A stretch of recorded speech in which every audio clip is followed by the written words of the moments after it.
Hello class 7th, हम पढ़ रहे हैं इंग्लिश फर्स्ट, उसका चैप्टर 1 सिंपैथी। ये एक पोएम है जो हमने लास्ट क्लास में आपको एक्सप्लेन की थी, है ना। इसमें पोएम में एक मैन था जिसकी सबसे पहले एक प्राउड मैन हेल्प करता है, उसके बाद एक पुअर मैन हेल्प करता है जिसके पास कुछ नहीं होता लेकिन वो उसकी बहुत केयर करता है।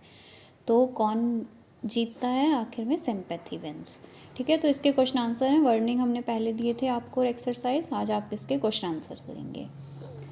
How did the proud man help the poet when he was in deep distress. तो जब पोएट मतलब वो कवि जो होता है जिसने पोएम को लिखा है, जब वो दुखी होता है तो उसकी जो प्राउड मैन होता है, जो घमंडी आदमी था, वो किस तरह से उसने उसकी मदद की। The proud man gave money to the poet when he was in deep distress. तो जब वो पोएट दुखी था तो जो प्राउड मैन था, घमंडी आदमी था, उसने क्या दिया था? उसको मनी, पैसे दिए थे और उसकी मदद की थी। What was that he did not give the poet. कौन सी ऐसी चीज़ थी जो उसने नहीं दी थी प्राउड मैन ने पोएट को, कवि को? तो उसने क्या नहीं दिया था? He did not say any kindly word to the poet. उसने पोएट मतलब कवि से कोई भी काइंडली वर्ड नहीं बोला था, मतलब उसके तरफ सिंपैथी नहीं दिखाई थी, सहानुभूति नहीं दिखाई थी। बस उसको पैसे दिए, उसने घमंड में आकर उसको पैसे दिए और वो चला गया। How did the poor man take care of the poet.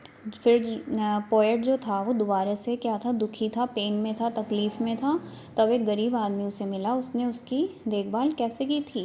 The poor man gave bread to the poet and looked after him day and night when he was in pen.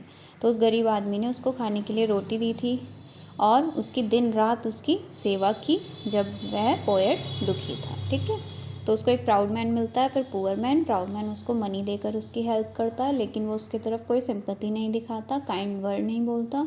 लेकिन दोबारा जो पुअर मैन उसको मिलता है वो दिन रात उसकी सेवा करता है ना, उसकी सर पे पट्टी रखता था, उसको खाने के लिए रोटी देता था।